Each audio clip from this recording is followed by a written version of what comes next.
Once upon a time in the lush hills of Jamaica, there lived a man named Mr. Neville and his beloved wife, Sissy. They were cherry tree farmers, nurturing rows of vibrant cherry trees that danced in the warm Caribbean breeze. Every morning, Mr. Neville would whistle a sweet tune as he tended to the trees, while Sissy would sing softly, coaxing the cherries to ripen under her gentle touch. Their life was simple but filled with joy. Every year, when the cherries turned a brilliant red, the couple would host a grand harvest festival, inviting neighbors and friends to share in the bounty. The air would fill with laughter, the sweet scent of cherry pies wafting through the valley, and the sound of steel drums would echo as everyone celebrated together.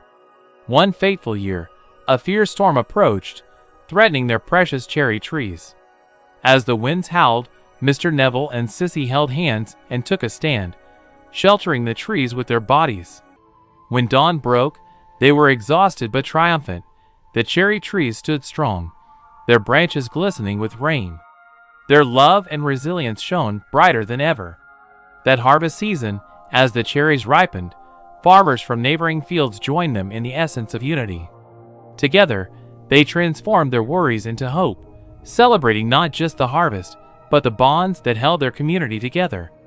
In the end, each cherry picked carried a story of Mr. Neville, Sissy, and their unwavering love that thrived like the trees they tended to, reminding everyone that together they could weather any storm.